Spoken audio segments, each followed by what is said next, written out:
खरं तर वेळ फार झालेला आहे आणि सगळा उहापोह झालेला आहे. मी सर्वप्रथम माझे विचार मांडण्याच्या अगोदर स्वर्गवासी तात्यासाहेब गुंजाळ आणि स्वर्गवासी अरविंदजी लंबे यांच्या प्रती भावना व्यक्त बोलत असताना आदर व्यक्त करतो, त्यांना आदरांजली वाहतो. कारण तात्यांबद्दल, गुंजाळ परिवाराबद्दल संपूर्ण उत्तर पुणे जिल्हाच नाही तर पुणे जिल्हा असेल, महाराष्ट्र असेल किंबहुना महाराष्ट्राच्या बाहेर असेल, सगळीकडं जय हिंद नागरी, जय हिंद एज्युकेशनल इन्स्टिट्यूटच्या मार्फत त्या ठिकाणी तात्यांनी जो काही शिक्षणाची मुहूर्तमेढ या ग्रामीण भागामध्ये रोवलेली आहे, त्यांचं जे काही नावलौकिक आहे, त्यांचा जो अनुभव आहे, त्याच्यातून त्यांनी आपल्या कुटुंबांवरती, मुलांवरती तर संस्कार केले, परंतु माझ्यासारख्या कार्यकर्त्याला सुद्धा घडवण्याचं काम, आर्थिक शिस्त जी काय म्हणतो आपण, ती व्यवहारातली असेल किंवा सहकारामधली असेल. खरं तर मी विघ्नर सहकारी साखर कारखान्याचा संचालक झाल्यानंतर या पतसंस्थेची स्थापना झाली आणि स्वर्गवासी निवृत्ती शेरकर यांच्या शुभ हस्ते या शाखेचं उद्घाटन त्या ठिकाणी जैन लॉजच्या एका रूममध्ये आम्ही 1995 साली तात्याच्या आणि त्याचप्रमाणे शिवाजीदादा खेरे यांच्या मार्गदर्शनाखाली सुरू केलं. अरविंदनी सुरुवातीच्या काळामध्ये या ठिकाणी फार मोठं योगदान या संस्थेच्या कामकाजामध्ये दिलं. व्यवस्थापक म्हणून काम करत असताना आपल्या सर्व तरुण सहकाऱ्यांना एकत्र घेतलं आणि मग हे करत असताना स्थापनेच्या वेळेला आम्ही सर्वजण, तात्या असेल, मी असेल किंवा अरविंद असेल, शिवाजीदादा असेल, सर्व त्यांचं ते क्लब असेल, जैन क्लब, तर यांचे सगळे मेंबर एकत्र येऊन त्या ठिकाणी संस्थेची स्थापना केली. करत असताना सुरुवातीच्या काळामध्ये फार अडचणी आल्या. NM शेठ पहिल्या दिवसापासून आमच्या संचालक मंडळामध्ये होते. तात्या अध्यक्ष, त्याच्यानंतर उपाध्यक्ष करत असताना जेव्हा तात्यांनी ही जबाबदारी अध्यक्षपदाची माझ्याकडे दिली, त्यावेळेला NM शेठ माझ्याबरोबर उपाध्यक्ष म्हणून काम पाहिलं आणि हे करत असताना ह्या ठिकाणी काम करत असताना जसं NM शेठ लाला बँकेमध्ये संचालक म्हणून गेले, तसेच मी त्या ठिकाणी शरद सहकारी बँकेमध्ये नामदार दिलीपराव वळसे पाटील साहेबांनी त्या ठिकाणी मला काम करण्याची संधी दिली. नंतरच्या काळामध्ये 2 संस्थांवरती 97 घटनादृष्टीमध्ये राहता येत नाही, म्हणून मी शरद सहकारी बँकेमधून थांबण्याचा निर्णय घेतला आणि संपूर्ण लक्ष या ठिकाणी जैन नागरी सहकारी पतसंस्थेवरती केंद्रित केलं. हे करत असताना माझ्या गावातील सुद्धा सहकारी संस्था काही अडचणीत होत्या.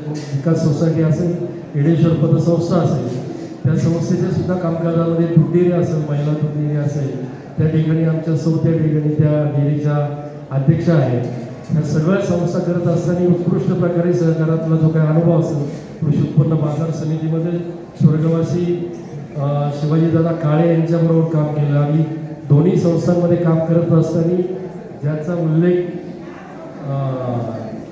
जयवंत शेठनी केला का स्वर्गवासी वल्लभशेठ बिनके साहेबांनी या ठिकाणी जुन्नर तालुक्यामध्ये पतसंस्थेचं जाळं उभं केलं.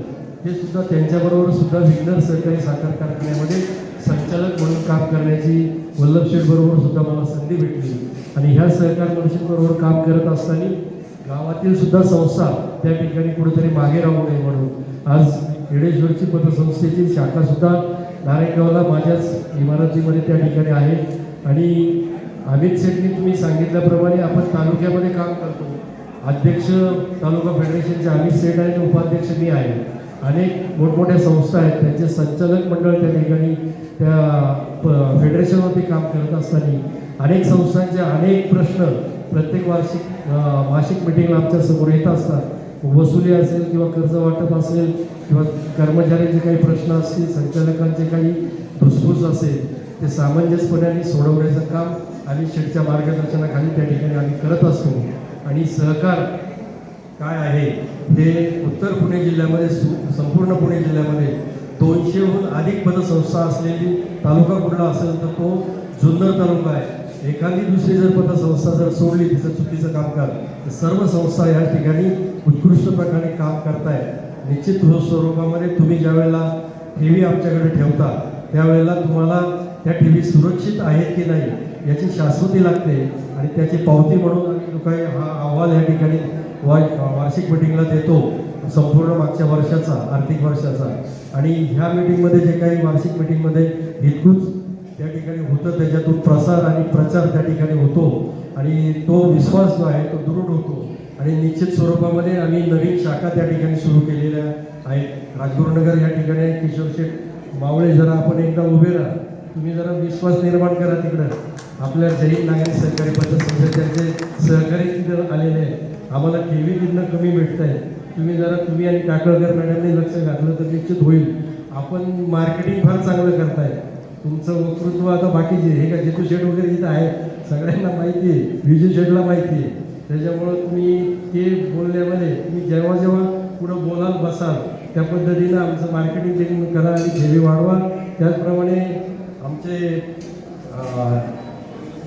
जुन्नर पतसंस्थेला त्या ठिकाणी स्वीकृत संचालक म्हणून जे काम पाहत आहेत, मराठा महासंघाचे अध्यक्ष म्हणून ते जुन्नर तालुक्याचं काम पाहत आहेत गणेश शेठ मावळे, आपण जरा एकदा उभे राहून नमस्कार करा. शिवजन्मभूमीमध्ये आज शिवरायाचं आपण त्या ठिकाणी सेवा करत असताना, मराठा महासंघाचं काम करत असताना निश्चित स्वरूपामध्ये अशा सारखे घटना आम्हाला त्या ठिकाणी भेटली. खरं तर यांच्या वडिलांचा आणि आमच्या बंधूंचा संबंध, मैत्रीचे संबंध होते, त्याच्यातून माझेही संबंध त्यांच्याबरोबर झाले. उत्कृष्ट प्रकारचं किरण शेठ त्या ठिकाणी ठेवी असेल किंवा कर्ज वाटप असेल सगळं काम अख्खी टीम म्हणजे ती जी आहेत आमची जुन्नर म्हणजे व्यवस्थापिका राजकर मॅडम असेल किंवा सहयोग वर्ग असेल, तिथले जे काही निर्णय आहेत ते होल आहे सोन गणेश शेठ. आम्ही अध्यक्षाला लक्ष देत नाही आणि उपाध्यक्ष लक्ष देत नाही. त्याच्यामुळं ह्यांच्यासाठी एकदा टाळ्या वाजवा तिथे. तर ही मंडळी चांगलं काम करतायत. आज नदीच्या काळामध्ये सर आम्ही 4 शाखा अजून नवीन सुरू करतोय. एक शिंगवे पारगाव, भीमाशंकर सहकारी साखर कारखाना, आणि एक घोडेगावला एक शाखा सुरू करतोय, ओतूरला एक लाईन सुरू करतोय आणि आळेफाट्याला एक सुरू करतोय. नजीकच्या काळामध्ये त्या शाखाला मंजुरी होईल, कारण ते थोडं मागणी आणि सप्लाय तुम्हाला सगळी कल्पना आहे, त्याच्यामुळे ते डिमांड जास्त असल्यामुळे त्याला विलंब होतोय. तात्यांनी आम्हाला शिकवलेलं आहे पैसा न देता काम करायचं म्हणूनसाठी कुठेही. तात्यांचा अनुभव असं, एकदा वृक्षारोपणाचं डॉक्टर आम्ही बोलवलं इकडं, म्हणजे शासनाचा आदेश होता वृक्षारोपण करायचं, सोसायट्यांना सगळ्या संस्थांना आदेश दिला. कार्यक्रम आपण या वेशीच्या पलीकडं पुढे भैरवराव मंदिरापाशी घेतला आणि तिकडे ते मॅडम होत्या, त्यांचा नावाचा उल्लेख नाही करत, तात्या काहीतरी काम घेऊन गेले होते. त्यांच्या तात्याने त्यांच्याकडे काहीतरी मागणी केली, म्हणजे इनडायरेक्टली केली, डायरेक्ट नाही. तात्याने त्यांना तिकडे उडून करून टाकलं सगळ्यांच्या समोर. मी तात्या माझ्या शेजारी बसले होते, मी तात्यांचं हात दाबतोय, पण तात्या काय ऐकलं ते तात्या काय. आणि ते जे काही तात्याने आम्हाला शिकवलेलं आहे, काटकर सर वगैरे, जयवंत शेठ म्हणत होते तुमचा मिटिंगचा खर्च याच्यामुळे दिसत नाही. आमचा मिटिंगला खर्च काही नसतो असं दिसायचा विषयच येत नाही. आमचं काही जे त्यांचे चहा जे म्हणजे सेवकांना जो चहा येतो संध्याकाळचा किंवा सकाळचा, त्याच्यामध्येच आमचं भागून जातं. वेगळं काही असं वेगळं करावं लागत नाही. असं विनोदाचा भाव असू द्या. दुसरं कर्ज वाटपाचं जे काही धोरण आहे ते आम्ही कर्ज भरण्यासाठी कर्ज देत नाही. म्हणजे आपल्या संस्थेत दुसरीकडे कर्ज भरायचं आहे ते आपल्या संस्थेत मागायला त्याला कर्ज देत नाही. आपल्या संस्थेमध्ये जे थकबाकीदार आहे, आजपर्यंत NM शेठ या ठिकाणी साक्षीला आहे, जितू शेठ आहे, त्याच्यानंतर विजू शेठ आणि सर्व संचालक मंडळ आणि सेवक वर्ग आहे. मी एकही कर्ज जुन्याचं नाव केलेलं नाही. पूर्वीपासून प्रिन्सिपल ठेवलेलं आहे. एक तर तो कर्ज जर अडचणीत असतो, ₹1,00,000 घेतलेलं कर्ज ₹1,25,00,000 थकीत होतं आणि जुन्याचं नावं करताना ते 1.5 लाखावरती जातं अमितचे. त्याच्यामुळे एकही जुन्याचं नवं कर्ज करत नाही.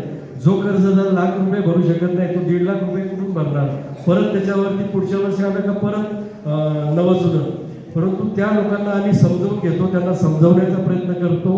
कधीही म्हणजे मी वैयक्तिकरित्या उल्लेख केला या ठिकाणी NMनी वगैरे कर्ज वसुलीच्या संदर्भात किंवा बाकीच्यांनी वगैरे, मी आज एकही तुमच्या सर्व सभासदांच्या समोर सांगतो, एकाही कर्जदाराला शब्द वापरलेला नाही, कुठेही काही केलेलं नाही. ज्या संचालकांनी शिफारस केलेली आहे कर्जाची त्यांना आम्ही सांगतो तुम्ही शिफारस केलेली तुमची जबाबदारी, बाकीची इतर जबाबदारी ते सेवक मंडळ जे आहे विक्रम तो त्याच्यामध्ये एक्सपर्ट झालेला आहे, त्याला बाकीचे सगळे सहकारी मदत करतायत.